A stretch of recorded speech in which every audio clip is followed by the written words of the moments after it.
All right, basketball fans, get ready, because today we're diving deep into something you don't always see in the highlight reels, Hmm. off-ball movement. You know those cuts and screens that lead to wide-open shots and easy baskets? Yeah, exactly. It's Oh, often overlooked, yeah, but trust me, it's a game changer. big time. And we've got a great resource for this deep dive. A YouTube video from Basketball U that breaks down the art of cutting like you wouldn't believe. Seriously, this video is gold for anyone who wants to up their game. Absolutely. And we're going to get into all the juicy details, like why off-ball movement is so important, even more than fancy dribbling. Right, it's about being smart, not just flashy. Exactly. And how mastering these moves can unlock easy baskets for you and your teammates. You'll be amazed how many points teams score just from clever cuts, like 10 or more per game. Wow, that's huge. So let's bring in our expert who's going to break down the strategies and insights from the Basketball U video. Happy to be here. I'm pumped to talk about this stuff. Me too. So let's start with the basics. Why is cutting so crucial in basketball? Well, think about it. When you cut to the basket, you're not just trying to get open. You're creating chaos for the defense. I see. So it's not just about the individual player. Right, it's about disrupting the entire defensive flow, making them react instead of dictating the action. That makes sense. So every cut is like a mini chess move, forcing the defense to make a decision. Exactly. Do they stay with you or do they help out on the ball handler? Either way, you're creating an advantage for your team. Okay, so how do we start becoming off-ball masters? The video breaks down 12 different cuts. Yep, But before we get into those, are there any overarching principles we should keep in mind? absolutely. The foundation of any good cut is reading the defense. Okay, so it's not just about running around No, randomly. no, no, no. It's about being a student of the game. I like that. So what are we looking for when we're reading the defense? Everything. Where are their eyes? What are their feet telling you? Are they overplaying you or are they giving you space? It sounds like a lot of mental work, Yeah. not just physical. You got it. And that's why off-ball movement is so valuable. It's about being a smart player, not just an athletic one. I'm starting to see why coaches love players who can move without the ball. Oh yeah, they're like hidden gems. Now, the video also emphasizes timing.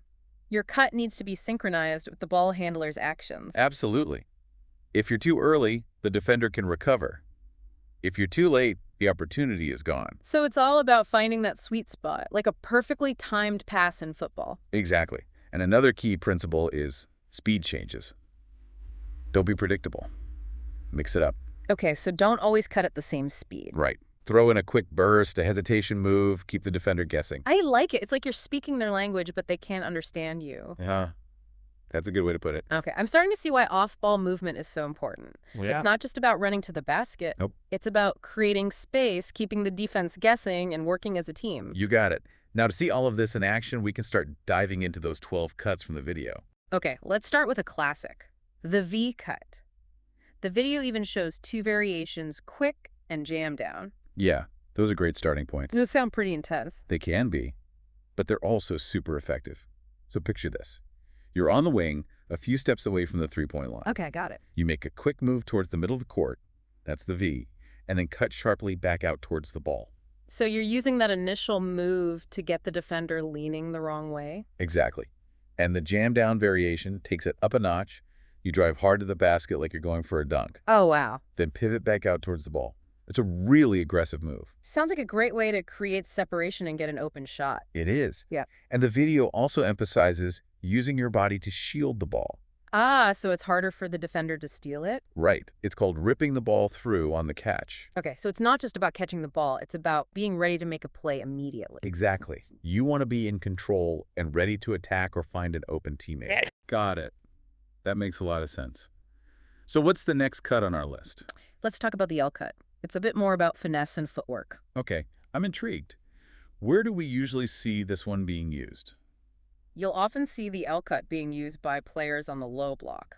You know that area near the basket on either side of the lane? Yeah, I know the spot. It's all about creating space against a defender who's trying to deny you the ball. All right, walk me through the movement. Imagine you're on the low block with your back to the basket.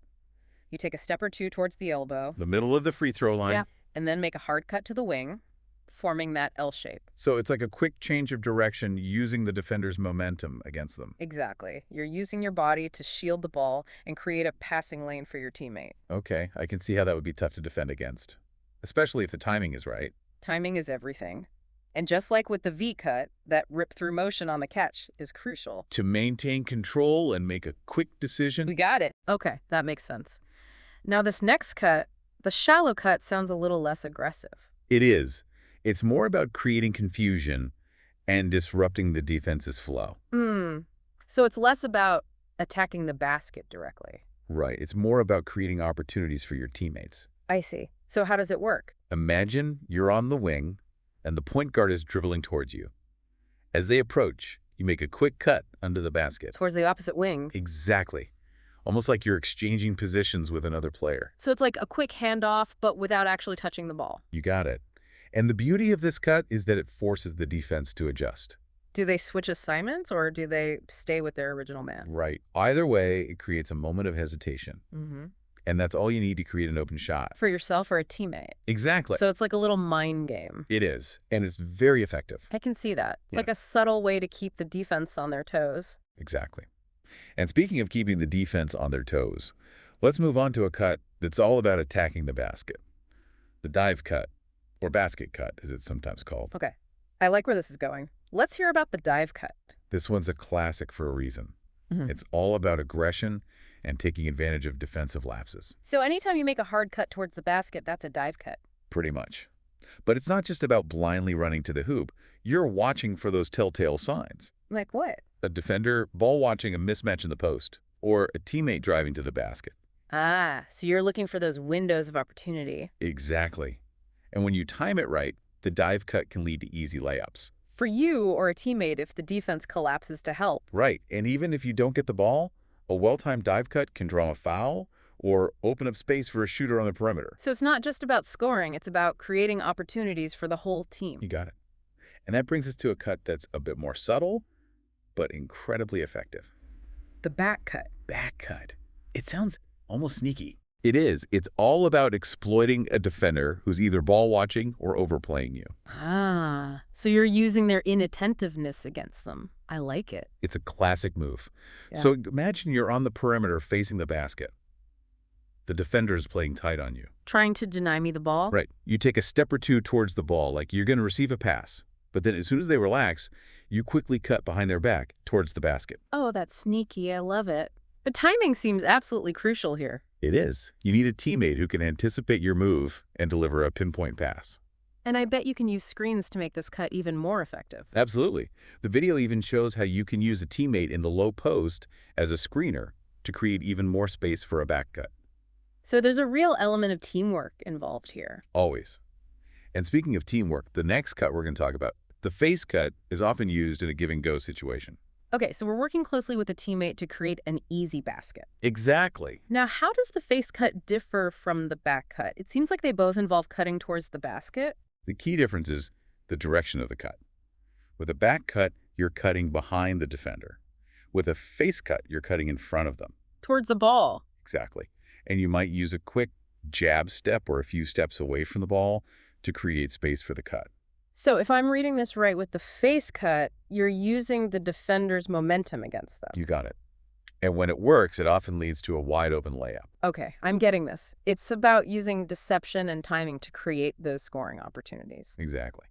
Now let's shift gears and talk about a cut that's designed to exploit the gaps in a zone defense. The deep cut. Deep cut. It sounds like we're going for a long journey here. We are. Picture this. A wing player sprinting from one side of the court to the other, cutting all the way under the basket to the opposite corner. Wow. That's a lot of ground to cover. It is. But it can be very effective against the zone defense. Because they often lose track of cutters. Exactly. It's about being patient, waiting for the right moment, and then making that explosive cut to the open space. Okay, that makes sense. Now, so far, we've covered a lot of cuts that are about getting to the basket. What about cuts that are designed to create space for a jump shot? That's where the curl cut and flare cut come in. Okay, those sound more my speed. They're great for shooters. These two cuts often work in tandem, using a teammate as a screener. To create open shots on the perimeter. You got it. All right, break those down for me. So imagine you're using a teammate as a screener near the free throw line. With a curl cut, you tightly curl around them, either driving to the basket or popping out to the perimeter for a jump shot. So it's all about reading how the defender reacts to the screen and choosing the right path. Exactly. If the defender tries to chase you over the screen, you curl in for the shot. But if they go under the screen, that's where the flare cut comes in. Ah, so it's like a counter move. It is.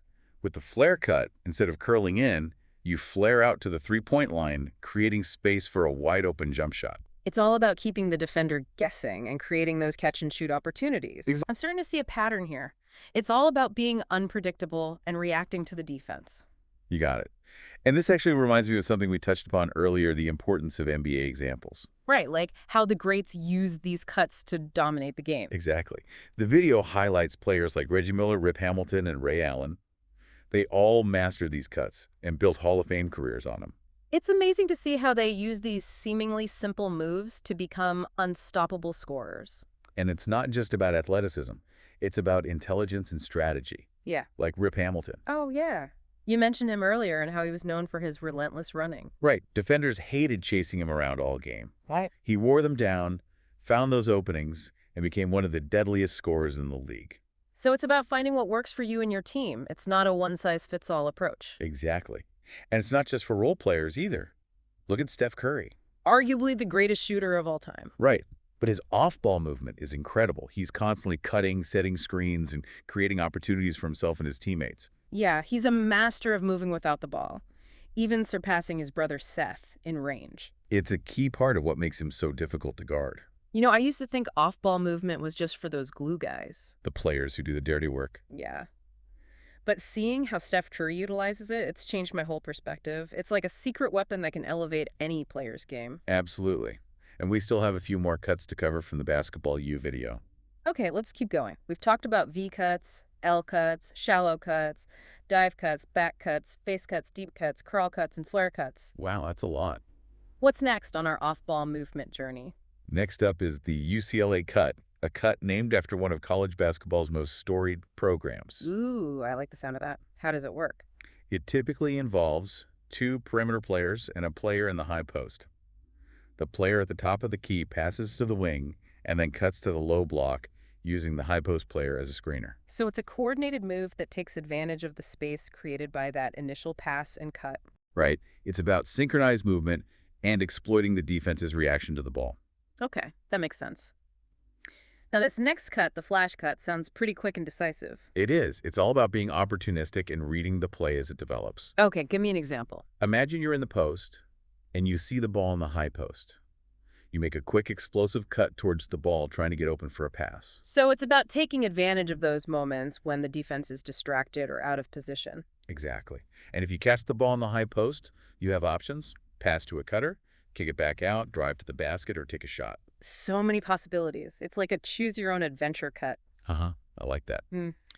And finally, we have the Larry Bird cut. Okay, this one has to be good considering it's named after Larry Legend himself. It is. It's a cut that embodies Bird's incredible scoring ability and basketball IQ. All right, I'm all ears. Walk me through it. You start on the perimeter and make a quick cut towards the low block as if you're going to post up.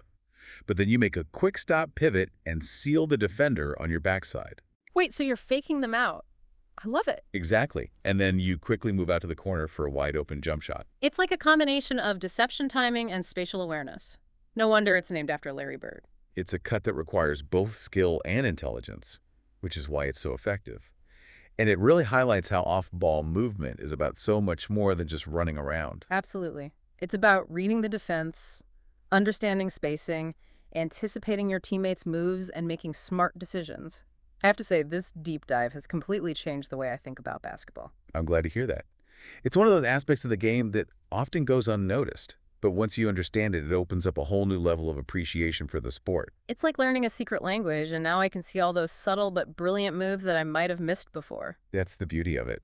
And speaking of seeing things in a new light, let's shift our focus to how this knowledge can benefit not just players, but coaches and even fans. Okay, that's a great point. Let's talk about the bigger picture. What's the value in understanding off-ball movement for those who aren't actually on the court? Well, for coaches, understanding off-ball movement is like having a master key to unlock a whole new level of offensive strategy. So they can design plays that specifically utilize these cuts and counters. Exactly.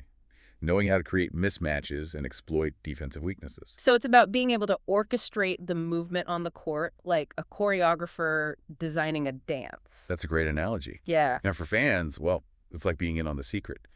Imagine watching a game and being able to recognize a perfectly timed back cut for an easy layup. You understand the skill and timing involve the anticipation. Right, it adds a whole new layer of appreciation. It's like having that X-ray vision to see the game within the game. Exactly. Exactly. It elevates your basketball IQ and makes the game even more enjoyable to watch. I can definitely see that. This deep dive has already changed the way I'll be watching games. I'll be looking for those V-cuts, those backdoor plays, all the things we've talked about. And you'll be amazed at how often they happen. It's the foundation of a well-executed offense. Even more so than fancy dribbling or highlight reel dunks. This has been an incredible deep dive. I feel like I've learned a whole new language of basketball. It's been my pleasure. Oh, well. I'm always excited to talk about the nuances of the game, the things that often get overlooked but make such a huge difference. Before we wrap up, I have one final question for our listener. Now that you understand the importance of cutting and the different types of cuts, what creative ways can you use them to outsmart your opponents on the court? That's a fantastic question to leave our listener with, because ultimately basketball is a game of creativity and improvisation. It's about using your skills and knowledge to find solutions on the fly. Exactly. So keep exploring, keep practicing, and keep pushing the boundaries of your game. Who knows? Maybe one day we'll be talking about your legendary cuts on this show. That's a goal worth striving for. Thanks again for joining us on the Deep Dive. Until next time, keep cutting. Keep cutting. Yeah, the dive cut. It's all about, like aggression and taking advantage when the defense messes up. Yeah. So, when do you know it's the right time to make that move? It's all about reading the defense. Remember? You're looking for those little hints like, is the defender not paying attention? Ball watching. Right. Or maybe there's a mismatch down low. Or your teammates driving to the basket and pulling the defense in. Okay. So it's about timing. Recognizing those open windows. Exactly. And when you time it right, boom, easy layup. Nice. Or maybe your teammate gets the easy bucket if the defense collapses on you. Exactly. And even if you don't get the ball, a good dive cut can draw a foul. Oh, yeah. That's a good point. Or open up space for a shooter outside. So it's a win-win either way. You're creating some kind of advantage for your team. Absolutely. It's not just about scoring. It's about making things happen. I like that. Okay. So we've talked about the aggressive dive cut. Now what about something a little more subtle? Ah, you're talking about the back cut. Back cut. Oh. Yeah, it sounds kind of sneaky. It is. It's all about catching the defender sleeping. When they're ball watching or playing you too tight. Exactly. You're basically using their own mistakes against them. Okay, I'm ready to learn this move. Walk me through it. All right, so you're on the perimeter facing the basket, and the defender's right up in your grill. Denying me the ball. Yep. You take a step or two towards the ball, like you're about to catch it. Okay. But then as soon as they relax, even for a split second, you cut back door towards the hoop. Behind their back. Boom. You got them. That's awesome. But man, the timing has to be perfect. It does. You need a teammate who's on the same page. Yeah. And can deliver that pass right on time. No doubt. And I bet you can use screens to make this cut even more deadly. The video even shows how you can use a teammate in the low post as a screener. To create even more space. Exactly. Yeah. So the back cut isn't just about individual skill, it's about teamwork. I love how all these cuts connect back to that team concept. It's basketball 101. All right. So we've got the dive cut, we've got the back cut. What's next? Let's talk about the face cut or the front cut. Okay. And this one's often used in a give-and-go situation, right? You got it. You're working with the teammate to get that easy basket. Nice. Now, how is this different from the back cut? They both involve cutting towards the basket. The key is the direction. With the back cut, you're going behind the defender. With the face cut, you're cutting in front of them. Towards the ball. Right. You might use a jab step or a couple steps away from the ball to create that space. So I'm basically using the defender's momentum against them. Exactly. Like you're redirecting their energy. I like that analogy. And if it works, you're wide open for the layup. Boom. Nothing but net. This is great stuff. Okay, so we've got the back cut, the face cut. It's all about deception and timing. Absolutely. And speaking of timing, let's talk about a cut that's designed to kill zone defenses. Okay, I'm all ears. What's this zone-busting cut called? The deep cut. Deep cut. Sounds like we're running a marathon here. Uh-huh. Kinda. You're covering a lot of ground. But it can be super effective against a zone. All right, paint me a picture. You're on the wing, and you see that zone defense all spread out. You wait for the right moment, and then you sprint all the way across the court. under the basket to the opposite corner. Bingo.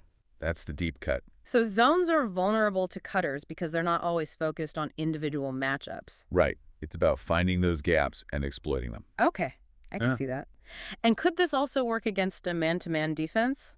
It can if you use your big guys down low as screeners. To create that space for you to cut through. Exactly. It's all about adapting to the situation. This is great. I'm loving all these different cuts. Now, so far we've talked about a lot of cuts that are about getting to the basket. Mm-hmm. What about cuts that are designed to create space for a jump shot? You're talking about the curl cut and the flare cut. Those are the ones. Now, these are more my style. I'm more of a shooter than a slasher. I hear ya. These cuts are perfect for knocking down jumpers. And they often work together using a teammate as a screener.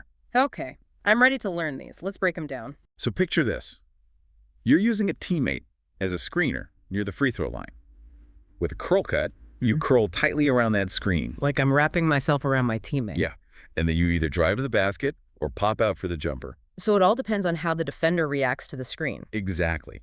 If they chase you over the screen, you curl in. But if they go under the screen, that's when you use the flare cut. So the flare cut is like the counter move. Instead of curling in, you flare out to the three-point line. Wide open for the shot. Nothing but net. Man, these cuts are like a chess match. You're always one step ahead of the defense. That's the goal. Yeah. And it's so much fun when you can pull it off. No doubt. Okay, so we've covered a lot of cuts here. But before we move on, I want to talk about some real-world examples. Like how NBA players use these cuts to dominate. Exactly. The video highlights guys like Reggie Miller, Rip Hamilton, Ray Allen. Legends. And they all built Hall of Fame careers on these moves. It's incredible. It shows that off-ball movement isn't just some fancy trick. It's a fundamental part of the game. Absolutely. And it's not just about athleticism. It's about smarts and strategy, like we talked about with Rip Hamilton. Oh, yeah. The dude was relentless. He'd run all day long just to get a little bit of space. And defenders hated chasing him around. He wore them down and found those openings. He's a master of it. So it's not about being the fastest or the strongest. It's about using your brain and your skills to outsmart the opponent. Exactly. And it's not just for role players either. Look at Steph Curry. The greatest shooter ever. Right. But his off-ball movement is phenomenal. He's always cutting, setting screens, creating chaos for the defense. And he's even better than his brother Seth. Uh-huh. Yeah, he is. It's a big part of what makes him so tough to guard. You know, I used to think off-ball movement was just for those hustle guys. The glue guys. Yeah. But Steph Curry has changed my whole perspective. It's like a superpower that any player can use. Absolutely. It's a game changer for sure. All right, so we've still got a few more cuts to cover from the video. Yep, we're not done yet. Okay, bring it on. What's next? Well, for coaches, it's like, it gives them so many more options on offense. So they can design plays that specifically use these cuts. Exactly. Like you can really get creative with it. Setting up screens, using mismatches. So you're thinking like 2 or 3 steps ahead. Right. Anticipating how the defense is going to react. That's cool. And what about for fans? How does understanding off-ball movement make the game more enjoyable for them? Well, it's like you're in on the secret. You see a guy make a perfect back cut for a layup. And you're like, I know exactly what just happened there. Exactly. You appreciate the skill, the timing. It's like you've got x-ray vision. I like that. It's like you can see the game within the game. Right. It just adds another layer to the whole experience. It's like you're not just watching the ball, you're watching the whole court. Exactly. You start to notice all those little details, the movements, the screens. It's pretty cool. Yeah, this deep dive has definitely changed the way I'm going to watch games. I'll be looking for those V-cuts, those backdoor plays, all that good stuff. Yeah. And you'll be surprised how often they happen. It's like the foundation of a good offense, even more important than fancy dribbling. I'm starting to believe it. Man, this has been an awesome deep dive. I feel like I've learned a whole new language of basketball. It's been fun talking about this stuff. It's really one of the most fascinating parts of the game. Absolutely. Well, before we wrap up, I have one final question for our listener. Now that you know all about cutting and the different types of cuts, what creative ways can you use them to outsmart your opponents? Ooh, that's a good one. Yeah. It really challenges you to think outside the box. Right, because basketball is a game of improvisation and creativity. Exactly. You got to use your skills and your knowledge to come up with solutions on the fly. Be unpredictable. Keep the defense guessing. Right.